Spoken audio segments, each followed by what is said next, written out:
JEE main session 1 खत्म हो चुका है और हो सकता है आपका पेपर बहुत अच्छा गया हो। ऐसा भी हो सकता है शायद आपका पेपर उतने अच्छे एक्सपेक्टेशन के अराउंड ना रहा हो। लेकिन एक क्वेश्चन अभी भी आपके सामने अराइज करता है, अब क्या? मैं आपको बताना चाहूंगा कि अब आपका असली बैटल चालू होता है। Even I would go one step further and say that your heroic story begins today. Yes my dear friends, it begins today. लेकिन करे कैसे? तो मैं इस वीडियो के अंदर में आपको बताऊंगा 3 takeaways from JEE main session 1, 3 benefits from JEE main session 1 and 3 solutions for your strategies. Please stay tuned and अगर आपको ये सॉल्यूशंस बेनिफिशियल लगे तो आप प्लीज सब्सक्राइब करें और शुरू करते हैं। लेकिन यार मैं सबसे पहले स्टार्ट करना चाहूंगा इस पूरी वीडियो को अपनी खुद की स्ट्रैटेजी के साथ, अपनी खुद की एक जेन्युइन स्टोरी के साथ। मैंने जब पेपर दिया तब हमारे पास 2 अटेम्प्ट्स नहीं होते थे, हमारे पास सिर्फ एक ही सिंगल अटेम्प्ट होता था जो कि अप्रैल के फर्स्ट वीक में होता था। लेकिन मुझे अभी भी बहुत ही क्लियरली याद है कि जनवरी के अराउंड मैं अपने टीचर के पास गया था और मैंने उनसे पूछा था, सर अब मैं करूं क्या? क्यों? क्योंकि मेरा उस पॉइंट ऑफ टाइम पर सिलेबस खत्म नहीं हो रखा था। जनवरी में मेरा सिलेबस खत्म नहीं था। काफी सारे बच्चे ऐसे थे जिन्होंने पूरा पूरा सिलेबस कर लिया था। कई ऐसे बच्चे थे जिन्होंने दूसरी बार रिवीजन खत्म कर लिया था। कुछ लोग मॉक टेस्ट दे रहे थे। प्रेशर बहुत ज्यादा था इस पॉइंट ऑफ टाइम पर। आई एम श्योर आप भी रिलेट कर पा रहे होंगे। लेकिन तब मेरा जो स्टेटस ऐसा था कि मुझे मैथ्स के अंदर में प्रोबेबिलिटी नहीं आता था, मुझे केमिस्ट्री के अंदर में ऑर्गेनिक केमिस्ट्री नहीं आती थी और मुझे फिजिक्स के अंदर में ना तो मॉडर्न फिजिक्स आती थी ना ही प्रॉपर्टीज ऑफ मैटर आता था। ये वाली चीज मेरे को आती नहीं थी। यानी कि ऑल इन ऑल मेरा 60% सिलेबस ही खत्म हुआ था। 30 से 40% ऑफ द सिलेबस बचा हुआ था। It was a tough situation. पर उस टाइम और आज भी मैं अपने टीचर्स को बहुत ज्यादा थैंकफुल हूं कि उन्होंने मेरे को एक राइट पाथ दिखाया। उन्होंने बोला कि आप अगले 40% जो आपका सिलेबस बचा हुआ है आप उस पर फोकस कीजिए, क्योंकि अभी आपके पास टाइम है। अभी आपके पास 60 दिन है, 70 दिन है। अभी भी गेम बचा हुआ है, गेम अभी भी बाकी है। मैंने उसके बाद जी जान लगा करके वो जो 40% सिलेबस नहीं था पहले उसको खत्म किया। आई गेस अराउंड मार्च 15 के अराउंड मेरा वो सिलेबस खत्म हो गया था और उसके बाद मैंने आराम से मॉक टेस्ट दिए। यहां तक मैंने जेई मेंस में भी अच्छा स्कोर किया, उसके बाद जेई एडवांस में भी अच्छा स्कोर किया और एट द एंड आईआईटी में एक सीट मिली। मैं हमेशा से ये बिलीव करता हूं कि अगर मैं ये चीज कर सकता हूं तो आप भी ये चीज डेफिनेटली कर सकते हो। लेकिन उसके लिए आपको रिक्वायर्ड होना चाहिए कि क्या थॉट प्रोसेस है, क्या स्ट्रैटेजी है। मैं एक डिटेल्ड स्ट्रैटेजी वीडियो भी आपसे डिस्कस करूंगा आगे आने वाले दिनों में। वहां पर आपको डिटेल हर सब्जेक्ट में बताया जाएगा कि क्या करना है। उसके लिए आपको ये चैनल सब्सक्राइब करके जाना पड़ेगा। सो स्टार्ट करते हैं 3 मेजर टेकअवेज। फर्स्ट टेकअवे, आपको पता चल गया होगा कि आपका सिलेबस कवरेज कितना है। आपको अब पता होगा कि आपने सिलेबस कितना कवर कर रखा है, कितना आपको आता है, कितना आपको नहीं आता है। अगर आपको फिर भी डाउट है कि आपका सिलेबस कितना कवर हुआ है तो यहाँ नीचे डिस्क्रिप्शन के अंदर में आपको एक फॉर्म होगा, आप उस फॉर्म को फिल करो और जैसा आपकी स्क्रीन पे एक ट्रैकर आ रहा है जहां पर आपको एग्जैक्टली पता चल रहा है कि आपने अपने सिलेबस का कितना पार्ट किया है, कौन से चैप्टर में कौन सी एक्सरसाइज करी है, कितने लेवल तक करी है, वो सारी चीजें आपको पता चल जाएंगी। आप डिस्क्रिप्शन में दिए हुए फॉर्म को फिल आउट कीजिए, आपके पास ऑटोमेटिकली एक मेल आ जाएगा जो आपको आपके ट्रैकर के बारे में बता देगा और यहां से आप पता कर सकते हो कि आपने सिलेबस कितना किया है। उसके बाद सेकेंड चीज आपको पता चलेगी कि आपकी स्ट्रैटेजी कैसे थी। आपने जेई मेन 1 से पहले कुछ ना कुछ स्ट्रैटेजी लगाई होगी, उस स्ट्रैटेजी का एक रिजल्ट भी देखा होगा और उस रिजल्ट के हिसाब से ही अब आप ये अंदाजा लगा सकते हो कि आपकी स्ट्रैटेजी कैसी रही, अच्छी थी, गंदी थी। अगर आपकी स्ट्रैटेजी आपको कम लग रही है, आप इस चैनल पे बने रहिए, आपको डिटेल्ड स्ट्रैटेजी हर एक की पता चलेगी। ये एक आपका टेक अवे होना चाहिए।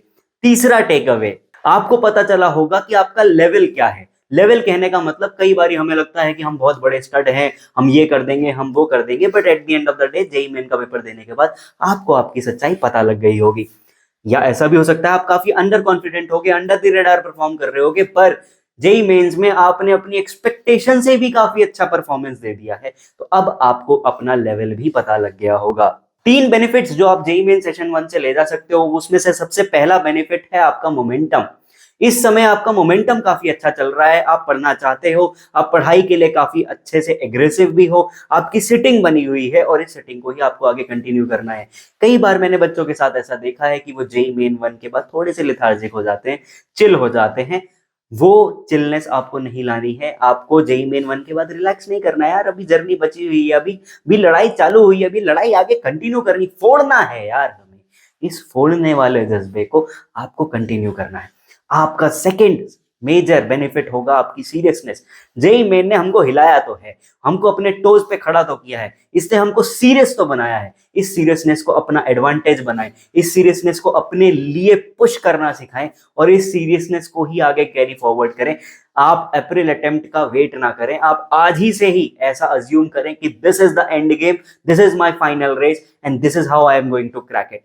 तीसरा मेजर बेनिफिट आपका जो इस पर्टिकुलर एग्जाम से हुआ वो था आपकी मोटिवेशन।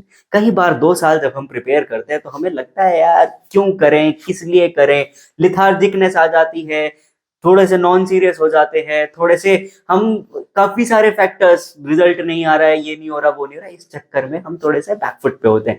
पर जैसे ही जेईई मेन पास आता है अपने आप ही मोटिवेशन आ जाती है, अपने आप ही वो एक एड्रेनलिन रश आ जाता है। ह्यूमन का नेचर होता है फाइट और फ्लाइट, हम उस समय फाइट मोड में होते हैं और यही जो फाइट मोड का मोटिवेशन है आपको आगे कंटिन्यू करना है, क्योंकि यही मोटिवेशन आपको एक विनर बनाएगा। अब बात कर लेते हैं 3 सॉल्यूशंस की। यार अब इस सारी चीजों का सॉल्यूशन क्या है? इस सारी चीजों का बड़ा सिंपल सा सॉल्यूशन है।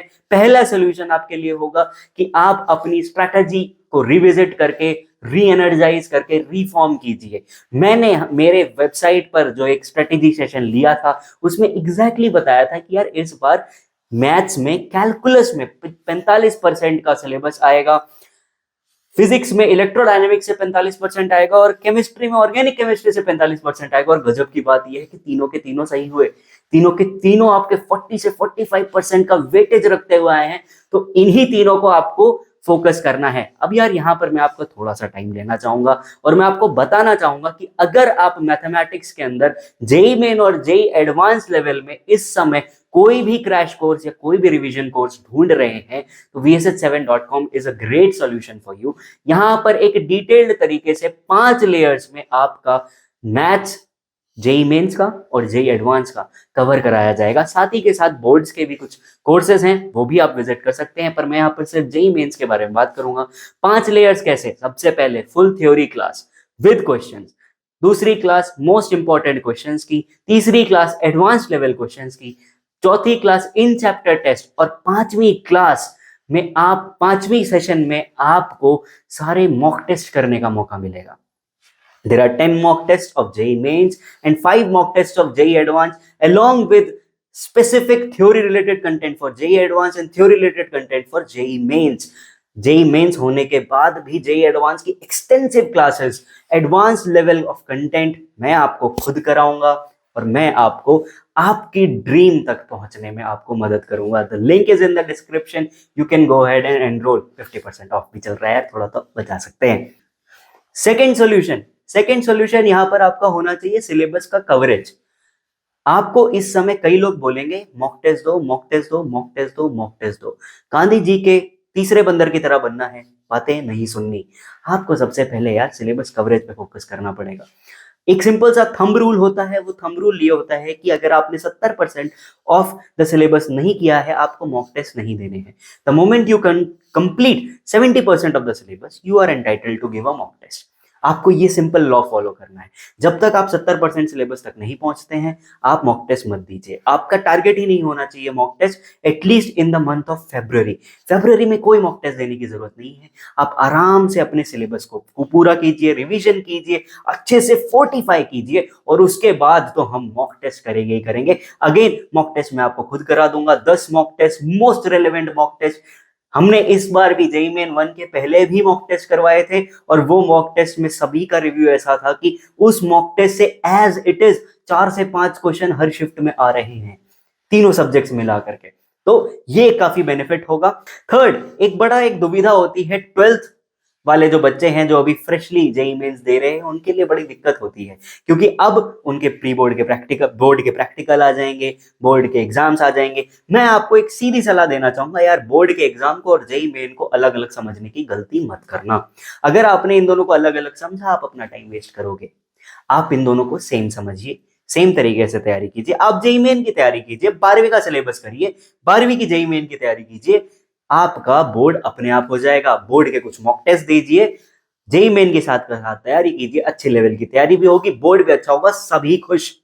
इसके साथ साथ आपको जो आपके एडिशनल सब्जेक्ट हैं, इंग्लिश होगा या फिर पीएड होगा या आईटी होगा, जो भी आपने 2 और एक्स्ट्रा सब्जेक्ट्स ले रखे हैं, आपको उनके ऊपर फोकस करना है। आपको उनको हर दिन एक एक घंटा देना है, ताकि वो लास्ट में जाकर के आपके ऊपर प्रेशर क्रिएट ना करें। इसके साथ ही जो मेरे दोस्त 12th पास में हैं, मैं उनको सबसे पहले तो कॉन्ग्रेचुलेट करना चाहूंगा, क्योंकि यार आप एक ऐसी पोजीशन पे हो जहां से आप बहुत कुछ हासिल कर सकते हो। आपके पास सीधे सीधे 65 से 70 दिन हैं। इन 65 से 70 दिनों को आपको मैक्सिमम यूटिलाइज करना है। आपको ऐसे जीना है कि आपका ये मेन एग्जाम है, आप एक बैटल फील्ड में हो और इस बैटल फील्ड के आप ही हीरो हो, आप एक मेन कैरेक्टर हो। मैंने काफी सारे बच्चों को देखा है कि वो आराम से 80 परसेंटाइल पे होते हैं और 90, 95, 99 परसेंटाइल तक जाते हैं। इतना चेंज आना बहुत ही रियलिस्टिक है और आप भी ये चेंज कर सकते हो। लेकिन अगर आपको किसी भी चीज में, कितने भी पार्ट पर, स्ट्रेटेजी रिलेटेड, किसी भी चीज से रिलेटेड अगर आपको डाउट है, you can directly reach out to me. Numbers दिए होते हैं वेबसाइट के ऊपर। Website is that simple, www.vsh7.com। आप इस वेबसाइट पर जाकर के रजिस्टर कीजिए, मेंटरशिप ज्वाइन कीजिए। मैं आपके 1-on-1 सेशन लेकर के आपका एक टाइम टेबल बना करके आपको दूंगा, आपको एक सिलेबस शीट बना करके आपको दूंगा। सारा काम मैं कर लूंगा, आपको सिर्फ उसे एग्जीक्यूट करना है। तो आओ यार, बढ़िया से मजे करते हैं, इन 60 दिनों को फोड़ते हैं, और ये प्रॉमिस करके जाओ इस वीडियो के साथ कि आप अपना लेवल बेस्ट देने वाले हो। Cheers, thank you, all the best.